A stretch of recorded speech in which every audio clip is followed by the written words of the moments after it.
I'm Janetta. Welcome to my channel. Because of my husband's work, we haven't had time to go out on weekends. Even though it's been nearly a month since we came back from Poland, this was our first time going out sightseeing.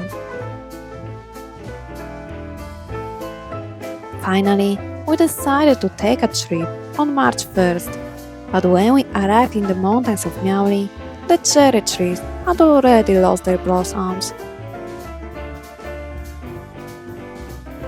A year without cherry blossoms feel like a year wasted.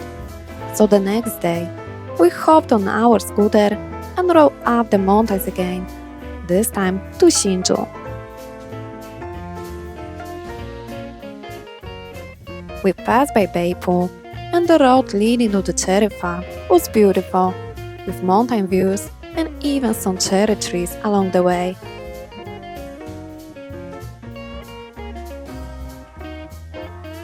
I would recommend taking a scooter, as the mountain roads are quite narrow, and encountering oncoming cars can be challenging.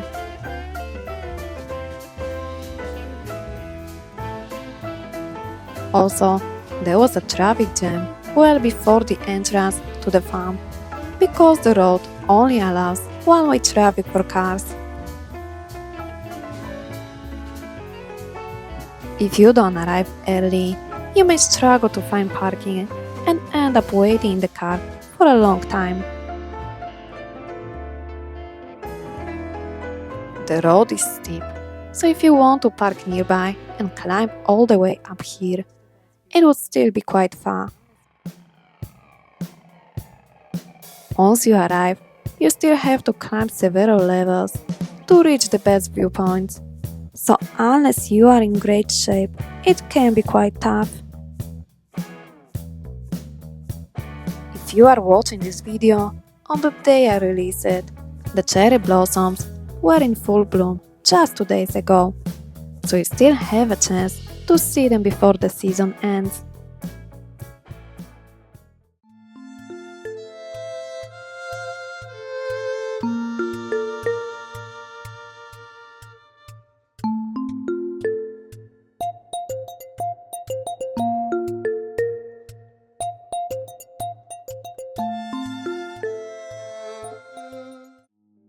The entrance fee to Shanshan Renjia is $200 per person and cannot be exchanged for anything.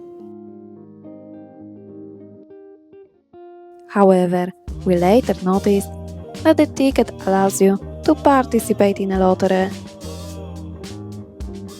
But with the number of visitors, you would have to be very lucky to win. And what's the prize? A stay at their accommodation. Only 20 winners in total. Inside, we enjoyed plenty of beautifully pink cherry trees. The trees are planted on different levels and surrounded by tea bushes.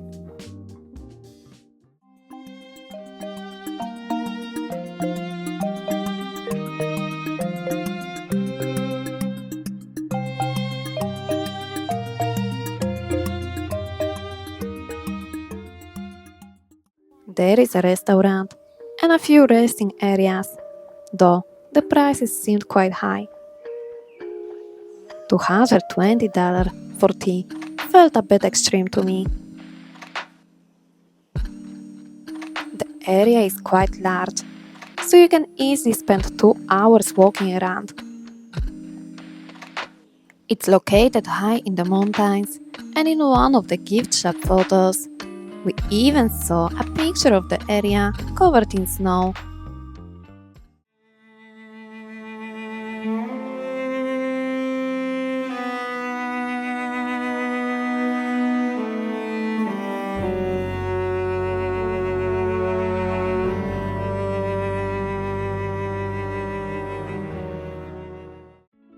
Shanshan Renjia sits at an altitude of 1,200 meters and covers 5 hectares.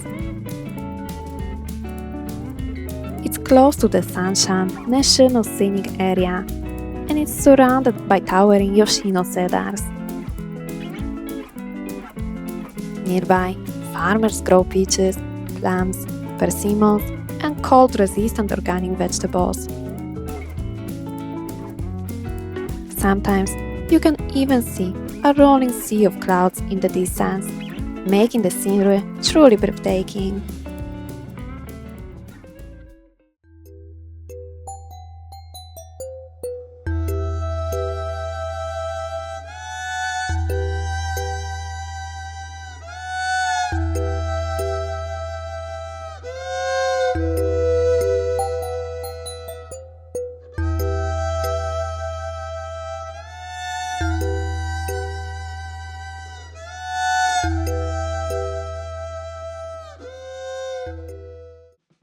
The weather was absolutely beautiful when we arrived, with plenty of sunshine.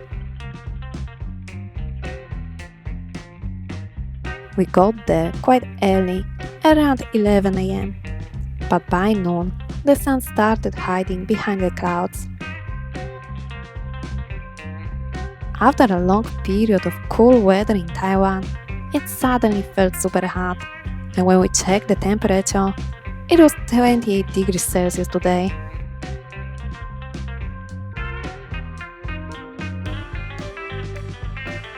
Most of the trees had bright pink flowers, but there was also a large white cherry tree and some dark pink ones. The darker cherry blossoms seemed to be first to bloom and the first to finish their season.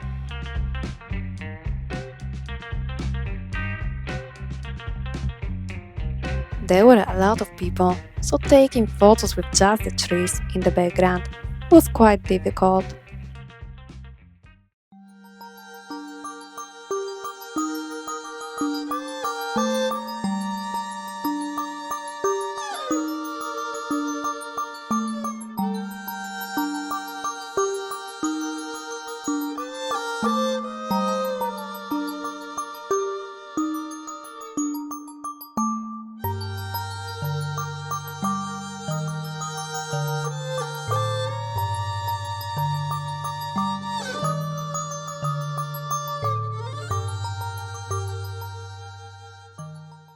Since there are many stairs and slopes, walking around can be tiring for older visitors. We also saw several birds. Besides ducks and chickens, there were peacocks and parrots as well. Overall, it was an amazing place to visit. I definitely recommend arriving before noon, when the sunshine is at its best.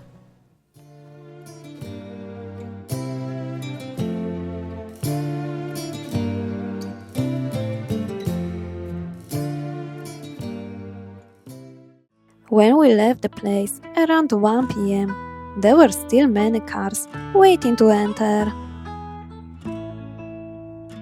On the way back, we stopped in Beipu to find lunch.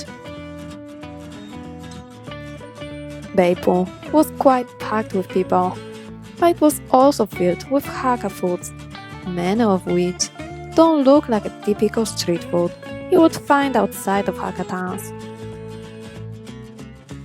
That being said, Hakka food is usually really tasty. Crystal dumplings, noodles, and luwei.